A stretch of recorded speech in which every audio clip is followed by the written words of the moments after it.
Welcome to Atmospheric Tales, a podcast that amplifies stories and experiences related to air pollution and climate change from around the world.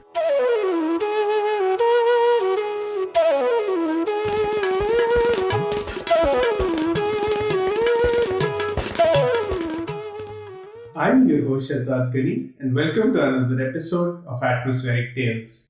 Our guest today is a professor at the Geophysics Department in the University of Chile. She got a PhD in Chemical Meteorology at Stockholm University in 1996, working on lightning emissions of oxidized nitrogen. She returned to her homeland Chile in 1997, where she worked as an expert advisor for National Commission for the Environment, now Ministry of Environment, between 1997 and 2001, leading the first regional scale dispersion modeling studies in Chile. Her research interests are broad and cover atmospheric modeling and data assimilation, tropospheric ozone, air quality in megacities, and lately, short-lived climate pollutants. She was the first director at the Center for Climate and Resilience Research, a center of excellence intended to deepen our understanding of the climate system, its natural and anthropogenic changes, and its consequences on society. I am excited to welcome our guest, Professor Laura Gallardo. Our interviewer today is Dr. Samara Carboni. She holds a bachelor's in chemical engineering at Federal University of Santa Maria, Brazil, Master of Science in Meteorology at University of Sao Paulo, Brazil, PhD in Physics at University of Helsinki. Since 2016, Samara has been an associate professor at Agricultural Sciences Institute of the Federal University of Uberlândia in Brazil. She investigates physical and chemical properties of aerosols in urban and remote places. Welcome to the show, Laura and Samara. Thank you, Shazad, and welcome, Laura, to our show. Thanks a lot for the invitation. So let's start talking about the climate risks in cities. So as you know, more of the half world population live in urban areas, and that's increasing quickly over the years. And cities, you know that they're responsible for more than almost 80% of the world's energy consumption and 60% of CO2 that is emitted into the atmosphere. So urban centers, they are these hotspots of people and energy consumption. So Laura, could you describe what's your view on that, and how do you see the cities regarding all these issues? And what do you think that are the main climate risks that cities are facing now? Climate risks are diverse. It depends on location. At least the main risks to be faced depend on where you are. Typically, we have a combination of risks, which is particularly difficult to face. Say we have the problem of water provision. We have the issue of air quality, typically in our cities, and also the provision of clean energy, as well as health problems or the propagation of some disease vectors or a lot of other components that are different from one city to the next.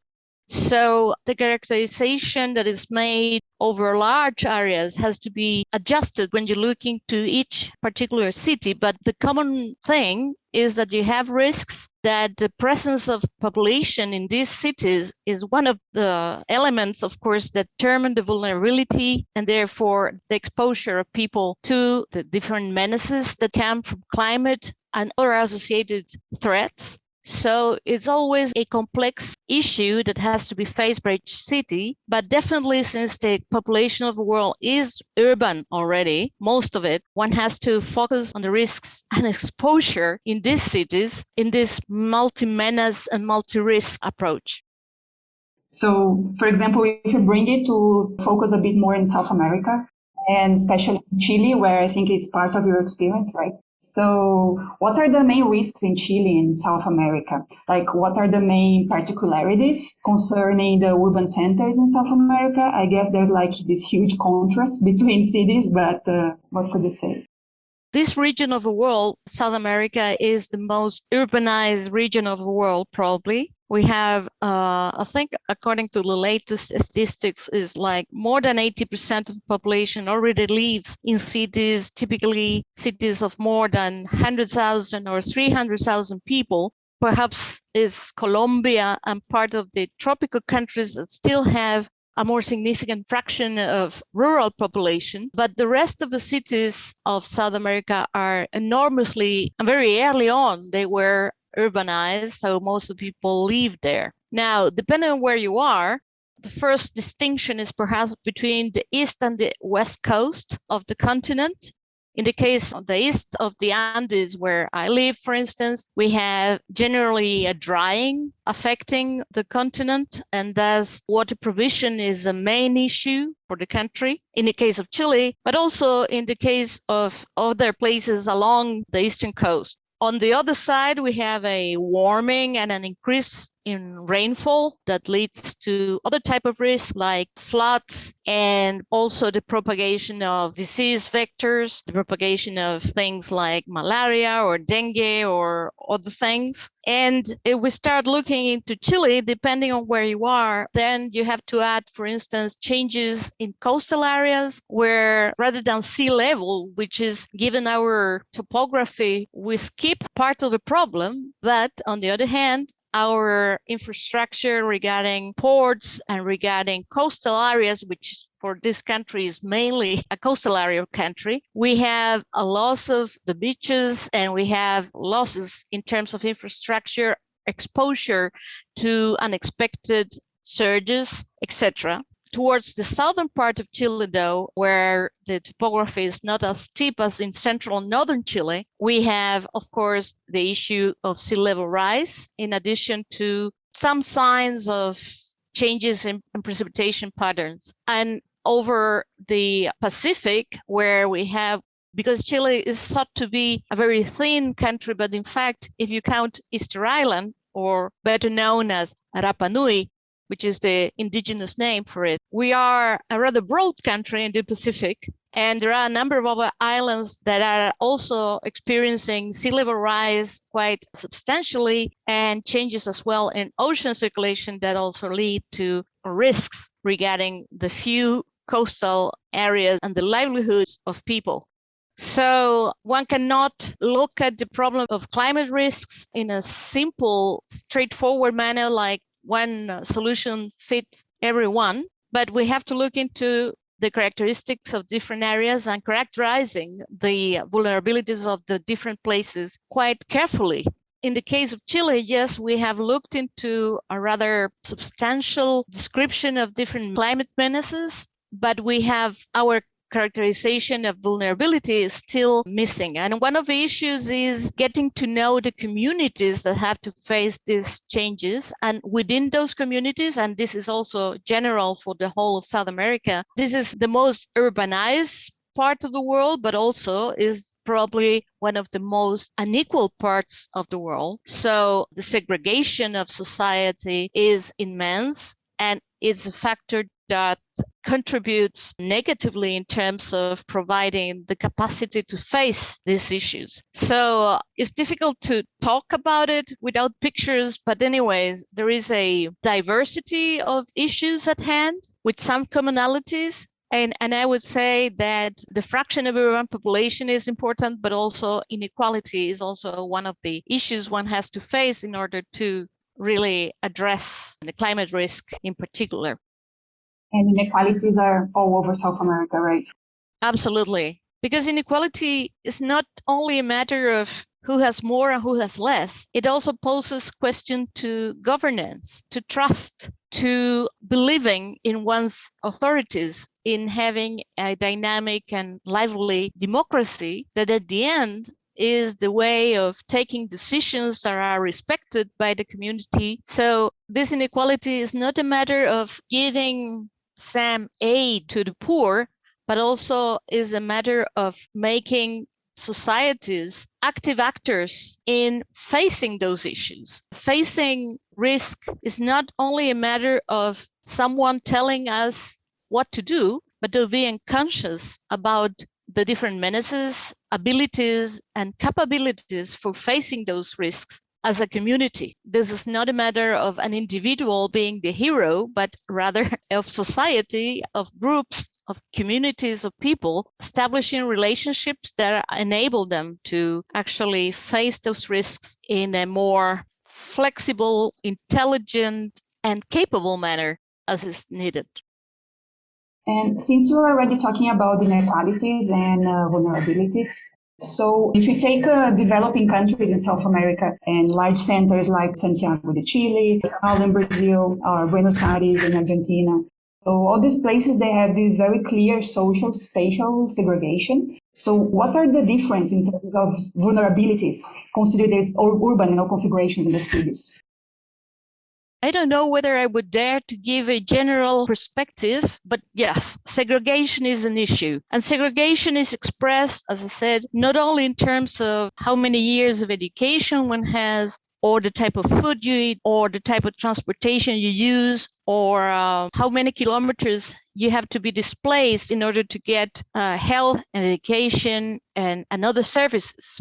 Its segregation has to do with the governance of those communities and the overall governance of the territories and the assimilation of different discourses we have. For instance, say sometimes we develop these very colorful plans for addressing, say, urban climate risks. Let's focus for a moment in water provision.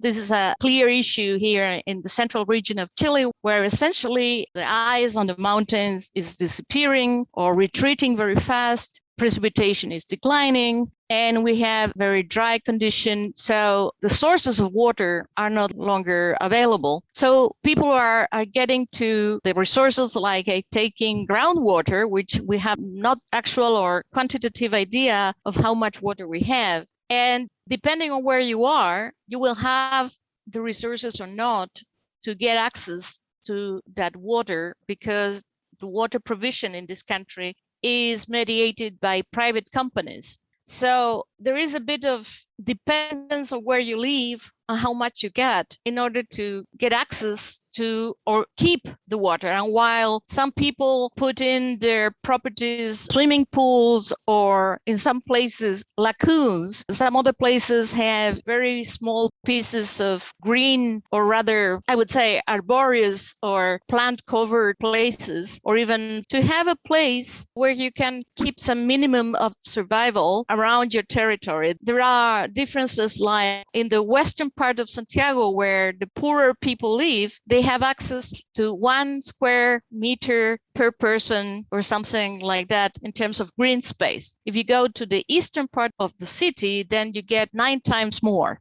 So there is a huge difference. This segregation is not only socioeconomic, but in terms of the temperatures they're exposed to. For instance, housing in the eastern part of the city is as good as it could be wherever in Finland or in some parts of the US or anywhere else in the so-called developed world. So you have the right insulation for keeping out the heat in summer and for having relatively decent temperatures in winter. When you go to the west part of the city, then the housing is of a completely different quality, and the stress given heat waves or just the summer is much more than what you get in the eastern part. At the same time, during winter, the same people are forced to use whatever they have as a fuel in order to keep warm, to keep temperatures that are more or less reasonable, and they use whatever is available. And typically the access to energy is not the cleanest one. So there is a concatenation of different issues and problems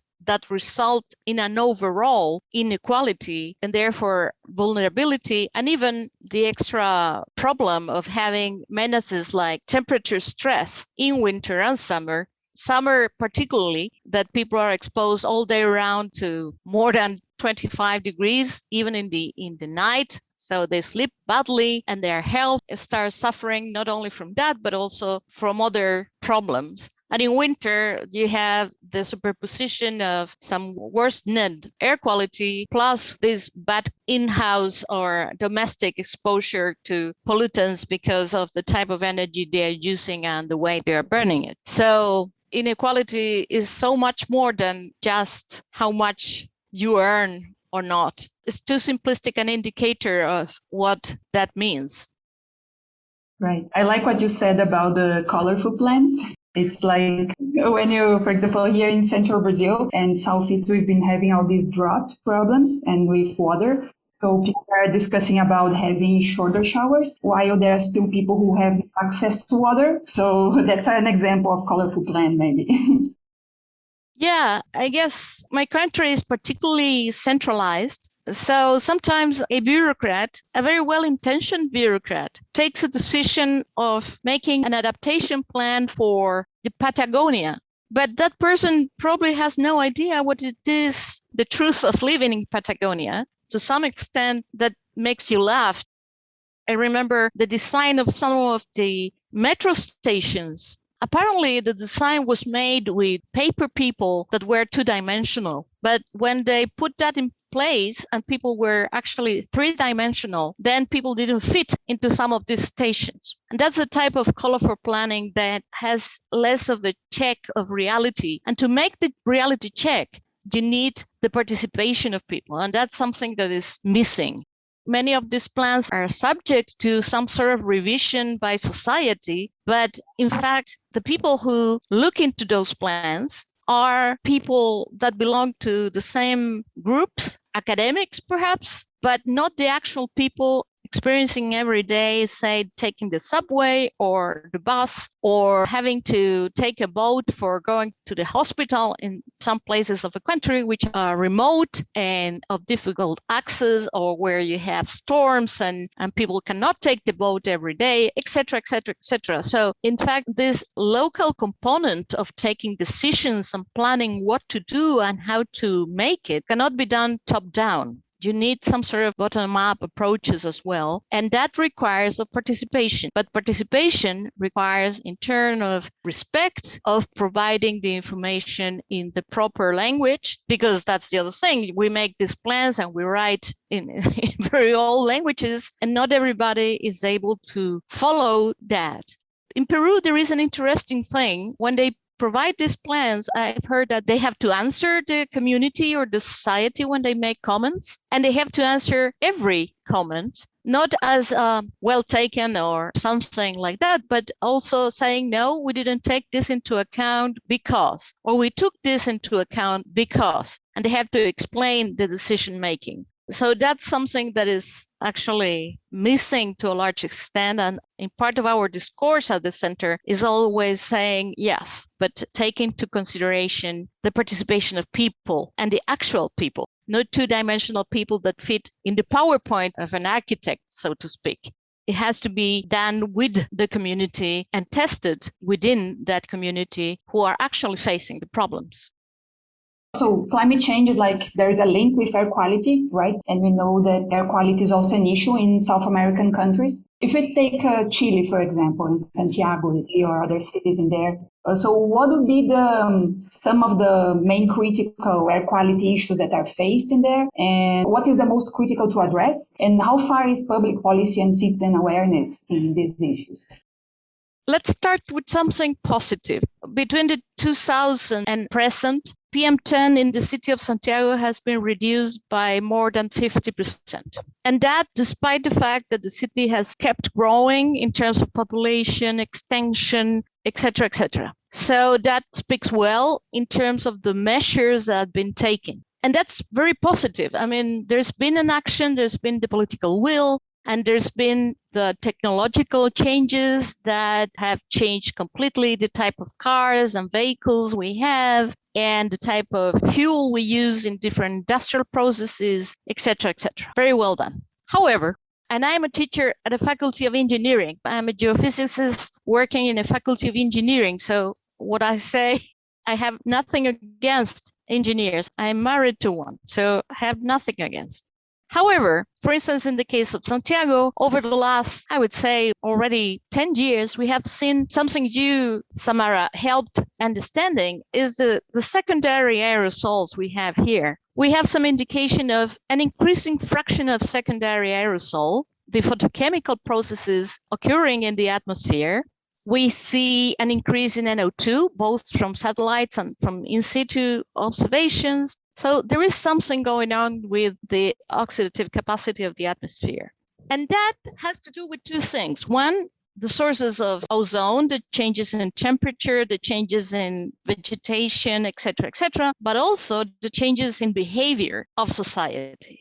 And that cannot be fixed with a technological approach. One can fix the type of vehicles, one can accept or not certain types of vehicles, one can adopt the measures or the standards from the European Union regarding cars. That's fine. However, there is a limit to technological fixes. And one of the issues we have faced over the last 20 years, and particularly, I would say, from the 2010 or so, and mostly so over the last couple of years, is that people have stopped using public transportation and has moved to cars, individually used, one driver, one car, many cars per family, as much as possible when you have the money. But even among the people with less income, they're also trying to buy a car. So you need to change the behavior. And that in turn has to do with how the city is developed, how it's constructed, how far away you work, where your kids go to school, the services in the different parts of the city. And there we find again the problem of inequality.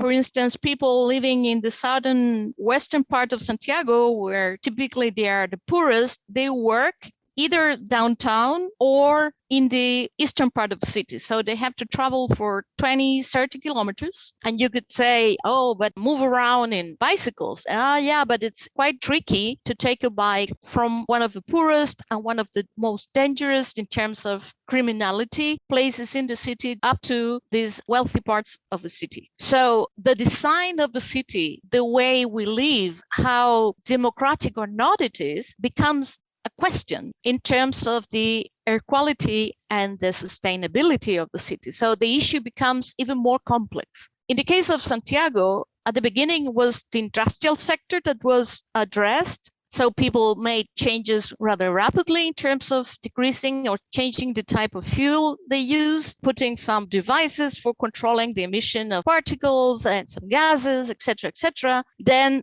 it came to the question of mobility, or rather the type of technology we had in our cars, and that also changed over time. But nowadays we have the issue of mobility in all its complexity, including behavioral changes we need, these approaches in terms of having collective solutions, taking into account the distances you have to move in order to propose something that is reasonable, etc., etc. So the complexity increases for facing these issues. And I think we are getting into a plateau. The PM 2.5 hasn't changed substantially. In fact, there is a trend nowadays, we see kind of an increase, and that has to do with these more complex issues in terms of energy use and therefore in terms of CO2, etc. And that, even if Chile has promoted the use of electric cars, for instance, to begin with, because the price is humongous for many, and second, because the needs of mobility of the city are much more complex than they used to be, and the way of approaching that is not technological. You have to take into consideration sociological knowledge,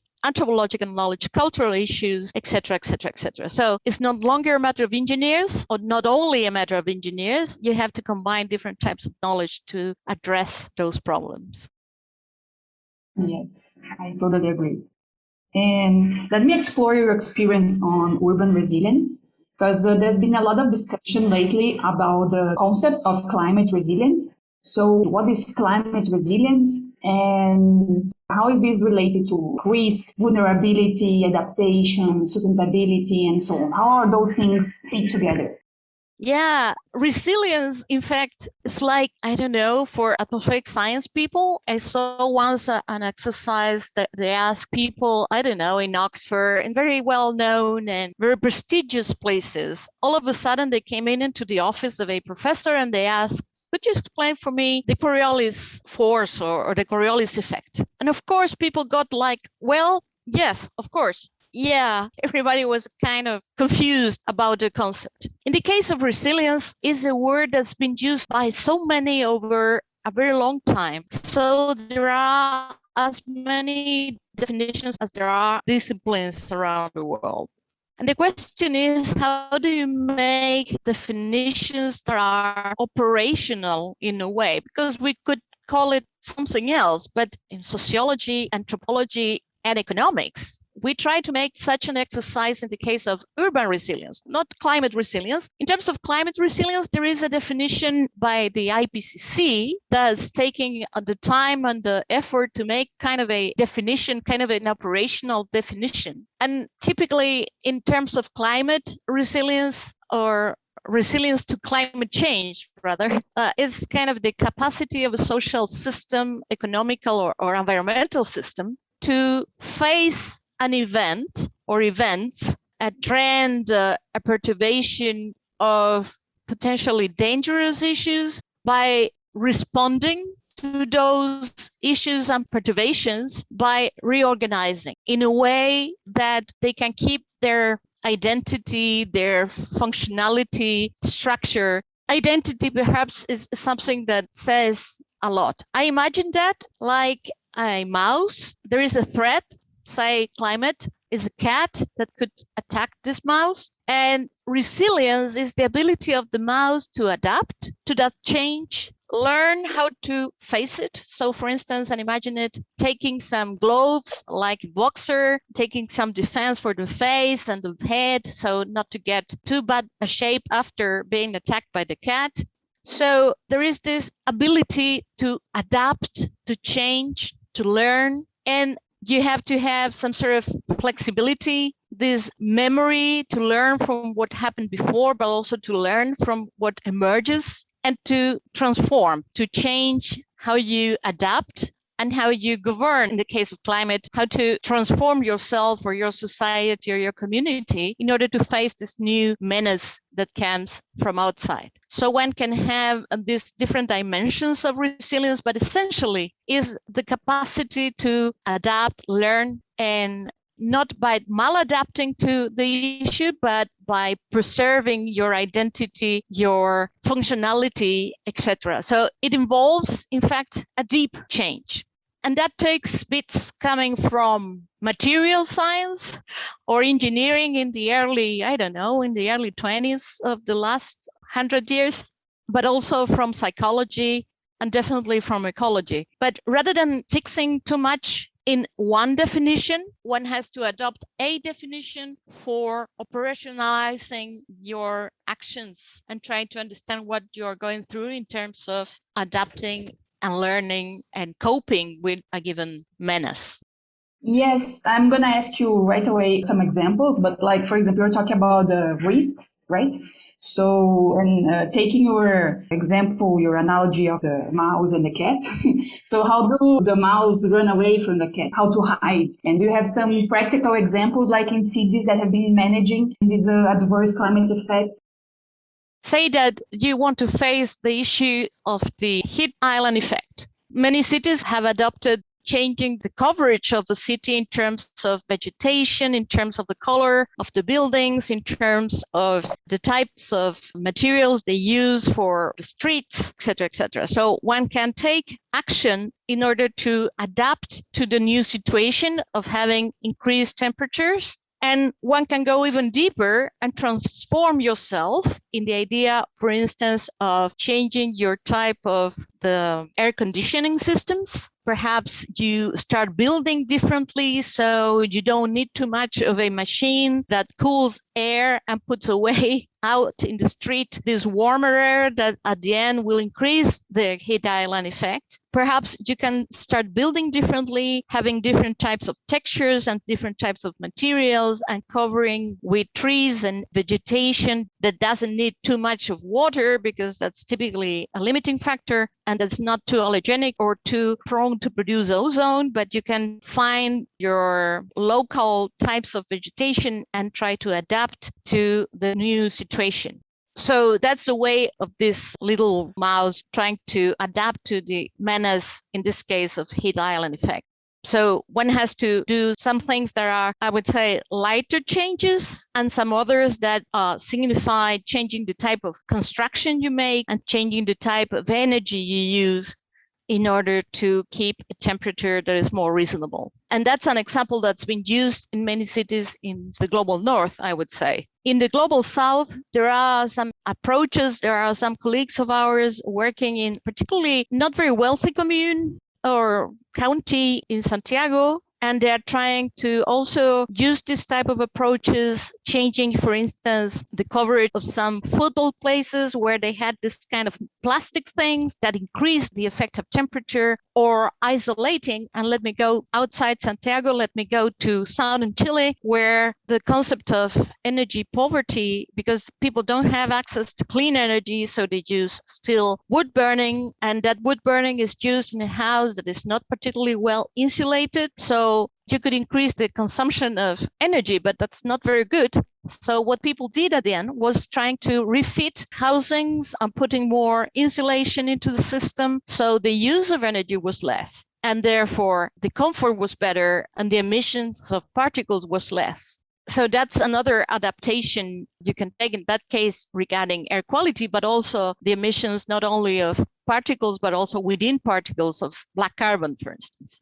So there are also these win-win situations in which you can look for measures that help you face many problems at once. And also that cannot be done in isolation from the community or just provide a retrofitted housing, but it has to be made in terms of the people owning the change and being in agreement with that change, because otherwise it doesn't work at all.